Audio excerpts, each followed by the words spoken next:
Football loyalty is a given amongst fans. Glory hunters are always frowned upon. But is it changing in the modern day? Is it more acceptable now?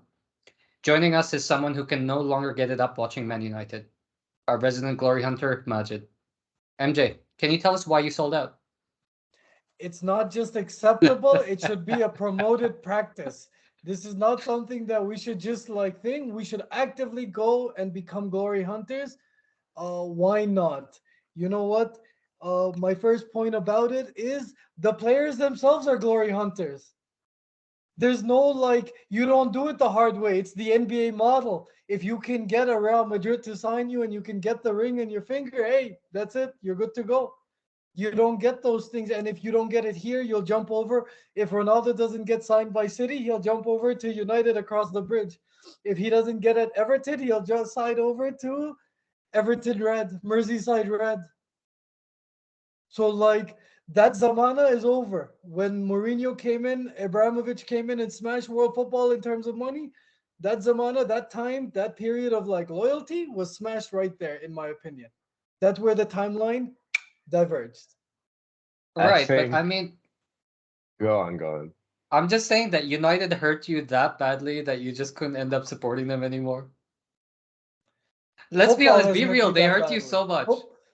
Football has hurt me that badly, and United have never helped matters in the last 8 years. And it's not just the results; it's the process of the results, and we'll get into that in a little bit. Yeah, I think Majid makes some very valid but inflammatory and shitty fucking points. I think I think I That's my think brand right there. I think if you're Inflammatory trying and to shitty. rile That's up a my guy, you brand. picked the right guy. So look, man, I think like everyone knows my allegiances, and one of the things that I'm very proud of is the fact that it's a socialist club, and the entire identity is for it to be grassroots, for the people, by the people, for one particular city, right? And I think that sort of connection is really important to the viewing experience. Okay. Players can move around, right? And that's why every club says we're bigger than one player. Every club says that. Fucking Preston says that. All right. So like, every club is saying it. All right. It's not just like United, Liverpool, and like Chelsea. Every club says it, right? So I think player movement, sure, players can move about. It's a job, right? Just like we move around in our jobs. But your allegiance, what you relate to, your identity as a supporter, that is supremely important and has so much of an influence on why you care about the game, why a 1-0 matters, why a 4-0 matters, why a defeat matters, or why a draw matters. So I think that identity and that connection to that identity of a club and the history of a club is far, far more rewarding than simply chasing a trophy or a good season here or there because it's shiny. It's not just shiny. Winning gives you dopamine. Dopamine makes you happy. Losing does the opposite. In an already depressive world, do you really want to be dealing with more shittiness that's not even in your control? Um, the other thing is, in terms of what you're saying, I agree. The club is theoretically supposed to stand for grand ideals and a beautiful vision. But what happens when the club you've supported for no reason because you're not from that city, you're not from that region, or you're not from that culture? What happens when that club no longer represents those values? For So, example, with Chelsea that I talked about, there were Chelsea fans who had considered before they won the league because of their riches that what had happened in terms of a change of ownership was completely against the club's ideals and football's ideals. Same thing with United when our man Fergie leaves. It seems like all the hard work and the like ideals I like and stand up for, they've gone vanished. And the new regime that has come in is purely all about uber American capitalism. Take loans from here and give it to dividends and give it to your own people. What happens when your club no longer represents you? You go to a different club, no? Look, I'm sorry your club hurt you so much. Okay. I'm really sorry. I'm really sorry your club did that to you. And I'm sorry that they did it in front of everyone for the last 10 seasons. However, I want to touch on your first point about the lows. Okay. And do we need the lows in an already depressing world? That is a very, I'm going to try to phrase this properly. That is the most woke, effeminate, weak ass like Instagram shit philosophy. That's the problem with the fucking modern world. But I'm not gonna go all the way into that. What I will say is the lows make the highs way better. When you stick with something and you see that club go down, you see that club come back up.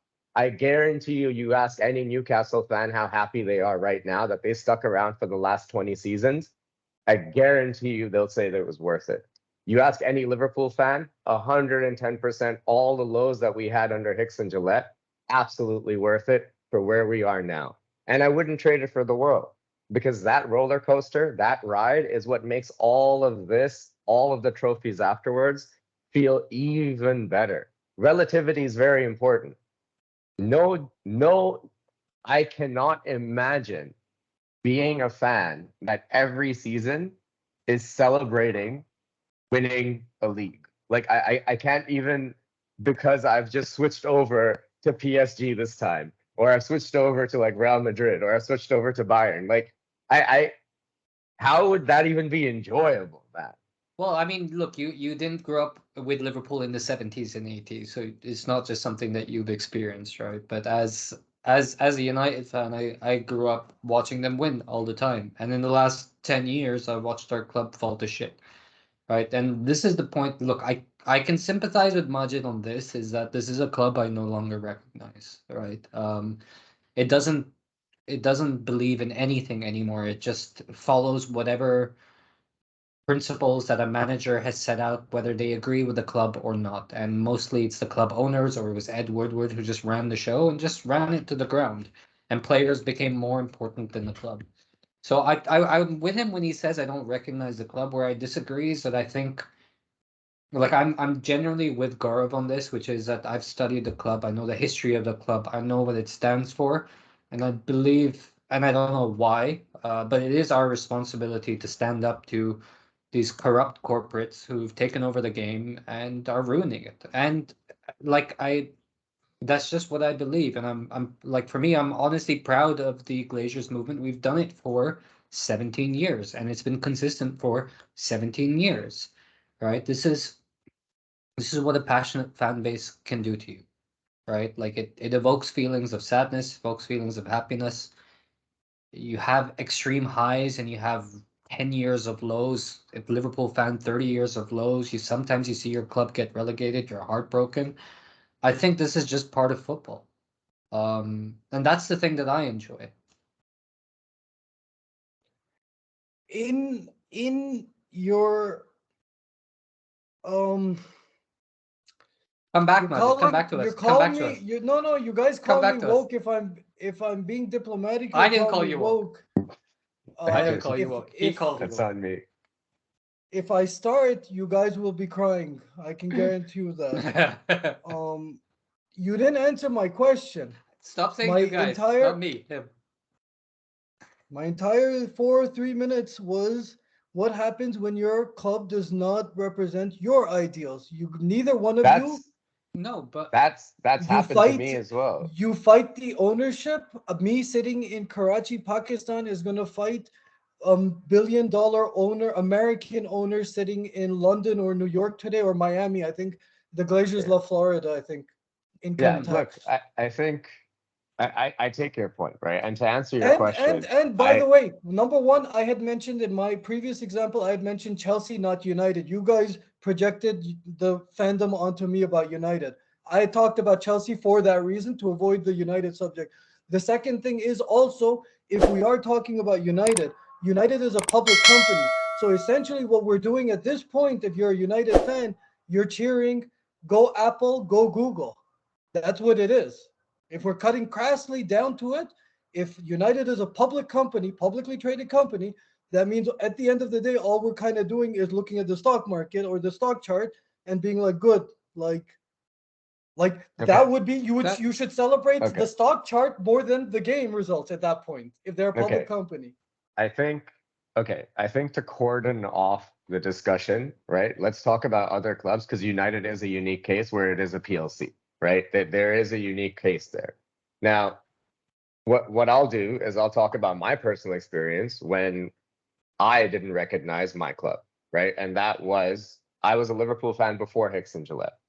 When they came in, I saw the decline of the club, right?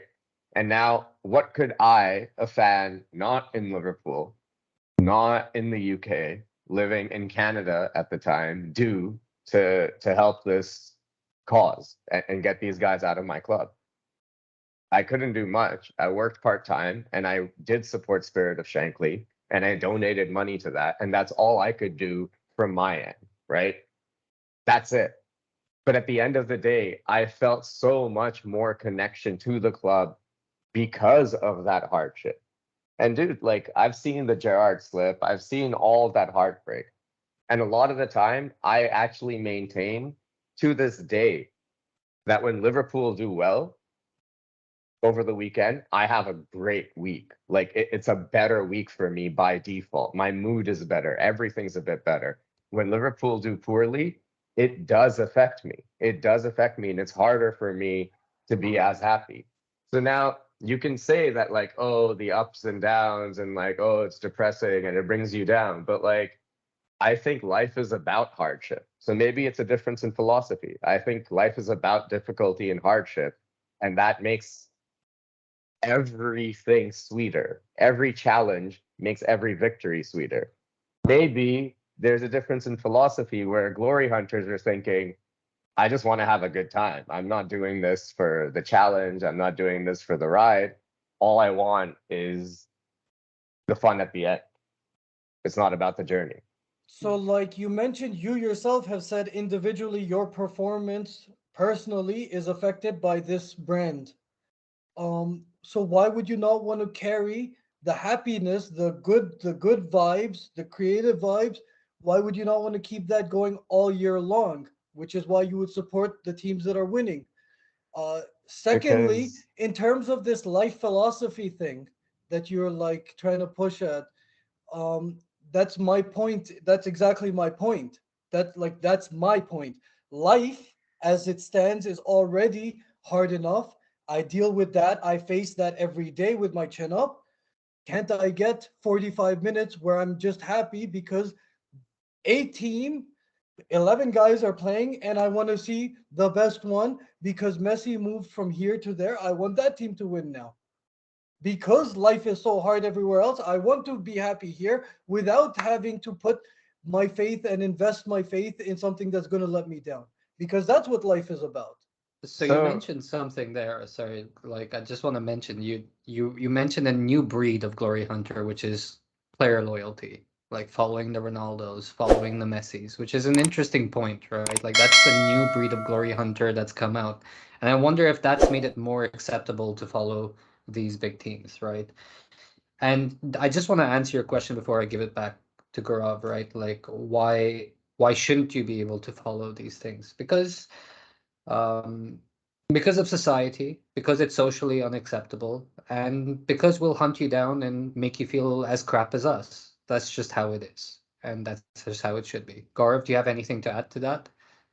yeah, I think like Majid makes some really good points in defending something that I thought is pretty indefensible, right? But when you put it in the ways that he's put it, there's some different angles that are coming at you, and you're like, uh, but I think, and I will maintain that I believe and I will maintain that having a connection to a particular club or a particular team, yes, it comes at a cost, but that cost is actually a pretty glorious sort of cost, man. Like for me, yes, I agree with Majid that life is hard enough. So why should your entertainment also be difficult?